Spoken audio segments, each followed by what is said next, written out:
Hey there, welcome. Today I'm going to talk about how to attack different kinds of backhands, and there are two-handed backhands, there are one-handed backhands, but there's more to it than that. There's more depth to it because those people hitting those backhands have a certain way of playing. So there's no cookie cutter answer as to attack backhands this way, right? But there are some more general, and so we're going to go from the very general to the more specific, because one of the most important things for you to do is observe your opponent, right? Because remember, you are the second most important person out there, and you have to know what is your opponent's strength so you can remove it, and you have to find their weakness so you can attack it, right? That was a little paraphrase of Bill Tilden and Craig O'Shaughnessy right quick right there. All right. So a little bit of housekeeping. Spend your social digital currency. If you like these videos, it only takes a second to go like, subscribe, blah, blah, blah, and share them to people. If you enjoy it, then share it with more people. It's going to be a good thing. All right. Then if you're a coach and you want to get more, if you want to add value for your players, I strongly recommend that any new players that you have that you're coaching, get them this book, because what it does, it's going to save you so much time. And if you're interested in buying 10 of them or whatever, I'll give you a special deal.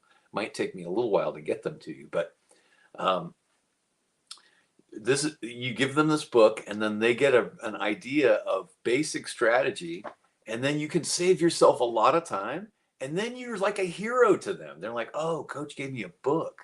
And for whatever reason in their minds, that becomes a really big thing. So anyway, and if you are new to playing tennis and you want a really strong foundation for how to initially not lose matches really easily, this is the book for you. And then this video, though, is now more of a tennis 201, tennis 301 thing. All right, so that's housekeeping. And now that's out of the way. So when it comes to backhands, obviously there are one-handed and there are two-handed backhands. And in general, people who hit one-handed backhands tend to take the ball a little bit more farther away from their body, right? But one of the advantages of the one-handed backhand is there's a lot more flexibility to extend farther out and flick the ball, so to speak, or come in here and sort of, chip it. So there's a lot more range of motion on the one-handed backhand. The two-handed backhand is a stronger shot just because you've got the other hand on there. And so if you get that, the advantage of the two-hander is when that ball's in the wheelhouse, then a lot more easy power can be developed more regularly, which isn't to say one-handed backhands can't be powerful, because they absolutely can. But a two-handed backhand seems to develop just a little bit more regular, easy power. All right. Then another advantage that the two-hander has is some additional disguise on their shots, because it's hard for a one-hander to flip their wrist a lot without missing. But a two-hander, you're going to find that they can all of a sudden change the angle of their wrists, and now they're hitting it down the line. And so the disguise of a two-hander is an important thing to keep in mind. All right, now let's talk about how to attack those. So, if we think about one of the most famous one-handers of recent years, it's Roger Federer. But one thing that started happening, and if you remember back, Tipsarevic took Roger to 5 sets, and then the next day, then Djokovic beat Federer. And I think it was one of the early times that Djokovic had beaten Federer in a Grand Slam tournament. And the method that they used was they served to the corner, and they weren't serving to his forehand or to his body or out wide so much. They were serving many balls to the corner of the court and hitting about 110, 115, not really going for big serves, but just pulling Federer off the court with it. So this is probably one of the number one things that you can do is serve a flattish serve to the corner that pulls that player out wide and stretches them out. Because, the more stretched out you can get the one-hander, the better. Because there's less power available to them. And then also you open up that court position. Another thing that you can do is you can also hit kick serves wide. And so that also pulls them out. It's interesting though, a kick serve to the corner might not be quite as effective because they might be able to come forward and take that ball closer to the top of the bounce or before it gets way up. This is one of the few times that I do say take the ball on the rise because on a kick serve, the ball's going to go up so high, and it actually is much more realistic to come and take the ball before it's gotten to its full height. So, with serving, that's the number one thing. Now, another way, and we talked about this on attacking people's forehand, was that one of the ways you attack somebody's forehand is to get to their backhand. So now if you want to attack somebody's backhand, but they're hitting a lot of forehands, then if you hit a ball, so now we're talking about in the rally, right? You want to, send them a ball, give them a short angle or, something more towards the corner on the forehand and pull them over so that then you can make them run for that next backhand. So you create the element of movement, then you can also make it more difficult for them.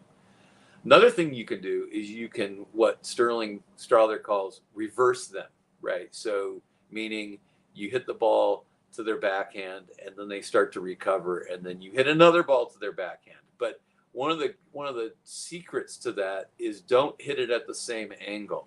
So you might hit a ball and it has a little bit less angle and they're recovering, and then you're going to hit a ball with more angle. Or vice versa, hit a ball with more angle and then turn and hit a ball with less angle, and then they're a little going to be more befuddled about how to get in position for that. But if you just hit them two backhands to the same place with the same pace and all that, it's not all that difficult to deal with. But you definitely will want to you make that happen well. Now, so an interesting thing about the backhand, though, is that you want to avoid hitting down the line shots to the backhand because you will give up an advantage in movement. So, more or less, you want to hit your backhand to their backhand, and you want to take a ball from the center of the court with your forehand to their backhand. But, if you're going down the line with your forehand, you probably should be finishing the point. So you're expecting to force an error or hit a winner if you're going down the line to their backhand. But if you're just at the baseline and you rally a down the line shot from your forehand, then that player, if they, if they're any good, they're going to hit their backhand and they're going to hit across court, and then they get you moving. So that is not a way to attack. Don't just rally a ball down the line because you give up a huge advantage that way. Tactically and with angles and running and blah, blah, blah. All right. So now, when you're returning serve against somebody who has a one-hander, right, then that's a little bit of a game changer because you might want to come in immediately on an approach. So come in on second serve. One of the things that's really happening a lot more on the tour these days, as I drink out of my son's Legoland mug, is, and he's 27, but we got that when he was a kid. Anyway, so that's no extra charge right there. So when when you're coming in and it's a second serve and you approach down the line to the backhand, that's a great time to do that, because a second serve, all serves are technically short because they have to be hit in front of the service line. So I know that sounds really obvious, but it's true, and people don't capitalize on that enough. But no, back to what's happening a lot more on the Pro Tour is that, and I think it's generally applicable to everyone, is that people are returning the ball at the server more. Because the safest shot is to hit the ball back the direction that it came. Now, a lot of times people are going to the forehand side to kind of keep the ball cross court and crowd that forehand a little bit. That can open up being able to attack the backhand, but you could also go at the player but then hit it ever so slightly to their backhand side. And some players with two-handed backhands are going to love that shot, but most players are not going to want to be crowded on their backhand. So I think it's going to be really effective if you go right at them to their backhand side with a one-hander. All right. So I'd love to hear your comments about how to attack a player who has a one-hander. One thing that you should keep in mind is also, in general, and this is very general, so there are definitely going to be some exceptions to this, but generally speaking, players who hit one-handed backhands are going to be better with slicing. All right, so in order, if you want to mitigate their slice, you can slice it back to them, right? If they're really great chipping the return, actually, I just realized I've got more on the one-handed backhand. If they're really good at slice returns, chipping the return, use a slice serve on them, because it's really difficult to slice a ball that's curving in at you. The timing of that shot is going to be more difficult. So you can force a couple of errors. You can get some weaker shots that you can then attack. All sorts of good things happen there. Generally, if you start hitting kick serves, that's when that person really is going to love that. They're going to come down and through your shot and chip it nicely, and you might find some difficulty there, right? So I would say prioritize your serves against somebody who chips their returns really well by first slicing, then hitting the flat ball, and then finally the kick serve. But you have to see how they do. You always have to test people out and find out what they're capable of. All right, now the two-handed backhand. Like I said, the number one thing that a lot of two-handers have going for them is they disguise their returns really well. So when you're serving to their backhand, you have to be watchful as to which serve location gives them that best option of taking away what you want. Now, one thing that I've noticed is that if with some people on a two-hander, when you go out wide, then they like to get out there and then they do the little wrist flick, and then they can hit a really amazing angle, or they can guide it down the line so it's just very close to the line in the corner on you. So be watchful of that. So go out wide and see what they do. Some can do it, some can't, right? Others, if you go with the corner ball, then the corner ball, then they can do it then. And others, when the ball's in on them, they love to step away and rotate on it, and that's when they get their best disguise. So it all depends on the player. There's no real one good cookie cutter answer to it. But I would say this: eliminate that serve that creates their ability to have the best disguise. Another thing about two-handed backhands as well is that the slice serve, so if you're a righty going against a righty, the slice serve in the ad court, or even the deuce court, that slices into their body, can really handcuff them and get them in close, and then they can't extend their arm so much, that's a really good one for taking away some of that power. A word of caution. In the deuce court, you have to be careful not to hit too much slice, because if you hit too much slice and then it goes into the center of the court and then they move and they crush a forehand, then you're not really getting much out of that. So I would say just hit a little bit less slice to the tee so that it's going into their body and is not moving way over. That can help you out that way. Or, maybe that's completely off the table. A lot more people in the deuce court are hitting almost exclusively forehands. So, it depends on how high a level of player that is and how well do they move and how much of a weapon is their forehand.